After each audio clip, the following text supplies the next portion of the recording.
Hello friends, welcome to my channel. तो ये black Cinderella का 16 पार्ट है। अगर आपने इसके पहले के पार्ट नहीं देखे तो मैं आपको डिस्क्रिप्शन में लिंक दे दूंगी, आप वहां से देख सकते हैं। So without wasting any time इस वीडियो को स्टार्ट करते हैं। तो जैसा कि हमने पिछली वीडियो में देखा था कि आचन ने यूरी की सच्चाई सबके सामने बता दी थी कि काम्या ने यूरी को ब्यूटी कंपटीशन वाले दिन बचाया था, और अगर काम्या ने यूरी को नहीं बचाया होता तो जो स्कार आज काम्या के मुंह पर है वो यूरी के फेस पर होता। आचन के बात सुनकर किसी को भी उस पर भरोसा नहीं होता है और सब उसके लिए ही उल्टा बोलने लग जाते हैं। आचन को बहुत ज्यादा बुरा लगता है क्योंकि उसकी बातों पर कोई भी विश्वास नहीं करता है। उसके बाद यूरी कहती है कि देख लिया ना तुमने, कोई भी तुम्हारी बातों पर विश्वास नहीं कर रहा है, अब तुम प्लीज अपना मुंह बंद रख सकती हो। सभी आचन का मजाक उड़ाने लग जाते हैं। आचन को ये बात से इतना बुरा लगता है कि वो सबके सामने रोने लग जाती है। काम्या आचन का साथ देना चाहती थी, लेकिन उसको पता था कि अगर वो आचन का साथ देगी तो कोई उसकी बातों पर भी विश्वास नहीं करेगा और सब यूरी का ही साथ देंगे। बट काम्या आचन के सामने जाती है और उसे चुप कराती है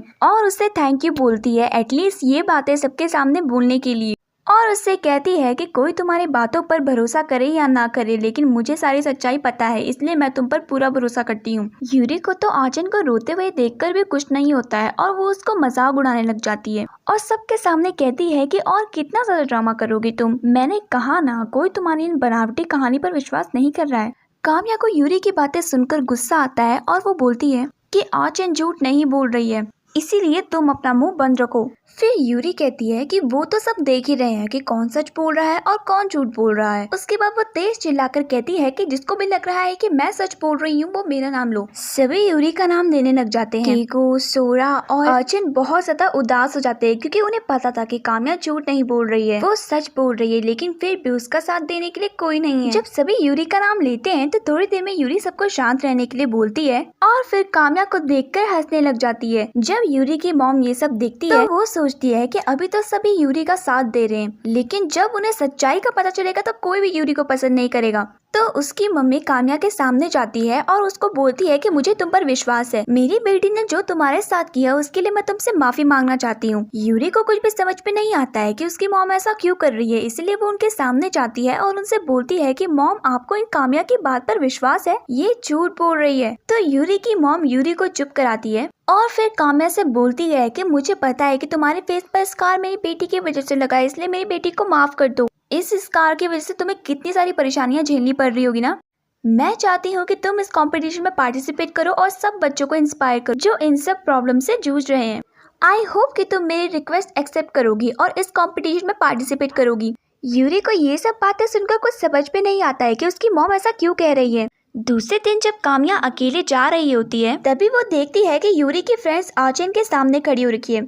उसको लगता है कि पिछली बार की तरह यूरी के फ्रेंड्स आचन को परेशान करने के लिए आई हैं, लेकिन जैसे वो उसके सामने जाती है तो वो देखती है कि यूरी की फ्रेंड्स आचन से माफी मांग रही है उससे इतना गंदा बिहेव करने के लिए और उसे बेफालतू में परेशान करने के लिए। और फिर यूरी की दोस्त उसे बताती है कि उस टाइम उसने उसके साथ इतना गंदा बिहेव इसलिए किया था क्योंकि यूरी ने ब्यूटी कंपटीशन में उसकी जगह काम्या को चुना था, जिससे उसे बहुत ज्यादा गुस्सा आया था और उसने सारा गुस्सा आचन पर निकाला था। उसके बाद वो बोलती है कि मुझे अब फील हो रहा है कि मैंने तुम्हारे साथ कितना ज्यादा बुरा बिहेव किया और मैंने कल भी बिना सच जाने तुम्हारे लिए बहुत कुछ कहा, प्लीज मुझे माफ कर दो। तो ओचन उनसे बोलती है कि कोई बात नहीं, मैंने तुम्हें माफ किया, बट प्लीज अगली बार से तुम कभी भी किसी के दुख का मजाक मत उड़ाना और किसी को भी बेवजह परेशान मत करना, क्योंकि तुम्हें नहीं पता उस इंसान पर क्या बीतती है जिसे तुम परेशान करते हो। तो यूरी की फ्रेंड्स बोलती है कि पक्का आज के बाद हम कभी ऐसा नहीं करेंगे, और ऐसा कहकर वहाँ पे से चले जाते हैं। यूरी के फ्रेंड्स के जाते ही आचन की नजर काम्या पर पड़ती है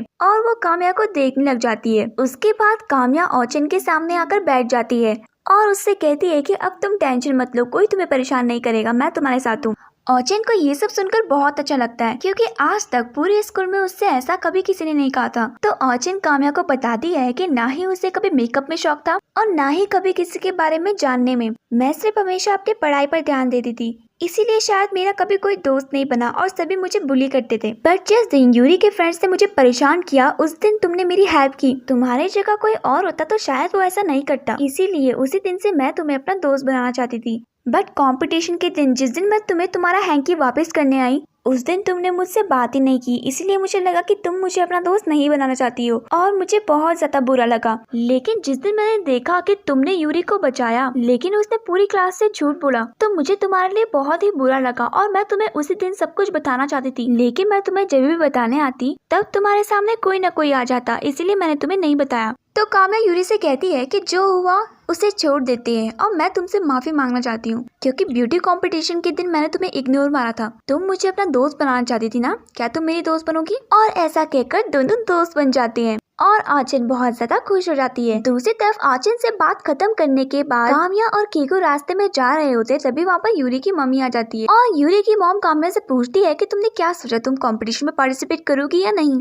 काम्या कहती है कि मैम अभी तो मुझे कुछ समझ में नहीं आ रहा है, मैं बहुत ज्यादा कंफ्यूज हूँ। तो कीको काम्या से कहता है कि काम्या तुमने मुझे तो बहुत मोटिवेट किया था लेकिन तुम्हें भी तो अब अपने ड्रीम के बारे में सोचना चाहिए ना। जब तुम्हें इतना अच्छा मौका मिला है तो तुम्हें उसका यूज करना चाहिए, ना कि उसे ऐसे ही जाने देना चाहिए। मुझे तो लगता है कि तुम्हें पार्टिसिपेट करना चाहिए। तो काम्या को कुछ समझ में नहीं आता है कि वो क्या बोले। वो कंपटीशन में पार्टिसिपेट करना भी चाहती थी लेकिन उसे डर भी था कि कहीं लोग उसका मजाक न उड़ाए और वो फिर से डिप्रेशन में ना चले जाए। तभी यूरी की मॉम कहती है कि कोई बात नहीं काम्या, मैं तुम्हें थोड़ा सा और टाइम दे देती हूँ लेकिन तब तक तुम मेरे साथ कपड़े चूज करने आ जाओ जो तुम्हें पहनने हैं। तो काम्या यूरी की मॉम के साथ जाने के लिए हाँ कह देती है। दूसरी तरफ सोरा कीको को देखता है तो सोरा कीको के सामने बात करने के लिए चला जाता है और कीको से बोलता है कि तुम काम्या के साथ क्यों नहीं गए। तो कीको कहता है कि ऐसे ही मेरा मन नहीं था। तो सोरा कहता है कि तुम्हारा मन नहीं था या तुम किसी चीज से परेशान हो। फिर कीको कहता है कि तुम्हें जो समझना है समझ लो। तो सोरा कहता है कि मुझे पता है कि तुम किस चीज से परेशान हो इसलिए मुझे छुपाओ मत। क्यों तुम काम्या को अब तक प्रपोज नहीं कर पा रहे हो? अब तो उसने सीधे सीधे मुझे भी मना कर दिया है।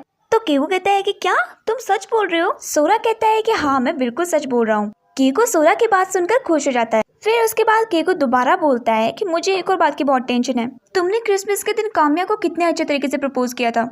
आई थिंक तुम्हारा प्रपोजल उसे बहुत ज्यादा अच्छा लगा होगा बट मुझे तो उससे बात करने में बहुत ज्यादा शर्म आ रही है इस बारे में।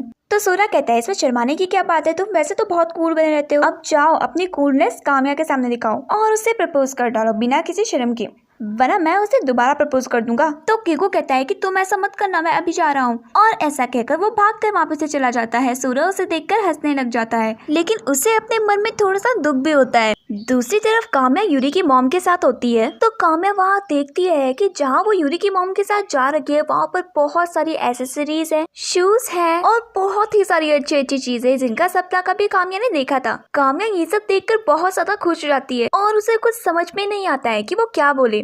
उसके बाद यूरी की मॉम बोलती है कि तुम्हें इनमें से कुछ भी पहनना है तुम पहन सकती हो, कासोमी कॉस्मेटिक्स तुम्हें फुली सपोर्ट करेगा।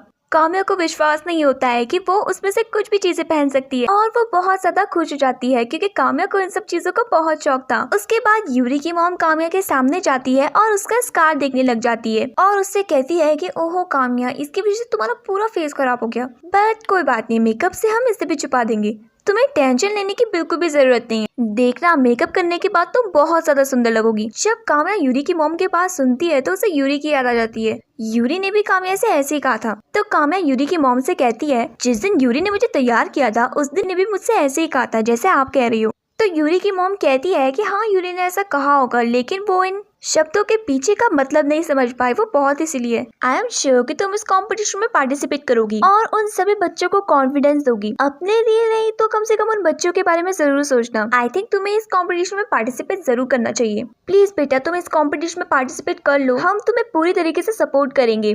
तुम्हें इस स्कार की वजह से कोई भी कुछ नहीं कहेगा, बस तुम प्लीज इस कॉम्पिटिशन में पार्टिसिपेट कर लो। आई नो कि तुम्हें देखकर बाकी बच्चे भी बहुत ज्यादा इंस्पायर होंगे और इसमें मेरा कोई फायदा नहीं है, मैं तो बस बाकी बच्चों को इंस्पायर करना चाहती हूँ ताकि वो भी अपनी लाइफ में कुछ कर सके, बाकी तुम्हारी मर्जी है। काम्या उनकी बातें सुनती है और थोड़ी देर में वहाँ से चली जाती है। जैसे ही काम्या वहाँ से जा रही होती है तभी उसके सामने कीको आ जाता है।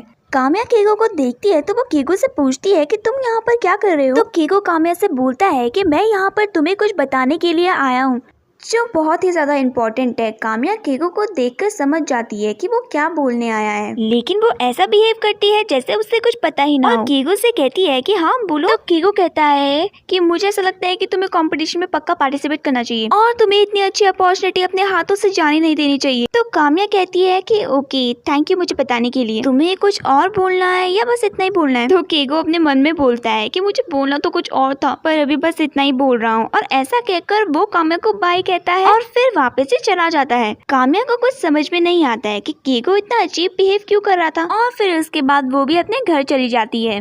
नेक्स्ट डे वो हिमारी के साथ स्कूल जाती है तो काम्या हिमारी से पूछती है कि तुम दोनों में से पहले प्रपोज किसने किया था। तो हिमारी बोलती है कि ताकीगावा ने मुझे बोला था और जैसे ही उसने मुझे ये सब बताया तो मैं बहुत ज्यादा खुश हो गई थी और मुझे कुछ समझ में नहीं आया था कि मैं क्या करूं। काम्या जैसे ही हिमारी की बात सुनती है तो वो सोचने लग जाती है कि केको कब उससे अपनी दिल की बात बताएगा और वो उससे कब प्रपोज करेगा, कब वो और केको एक कपल बनेंगे। तो चलिए फ्रेंड्स, आज के लिए बस इतना ही। बाकी का ड्रामा मैं आपको नेक्स्ट वीडियो में एक्सप्लेन करूंगी। तब तक के लिए बाय।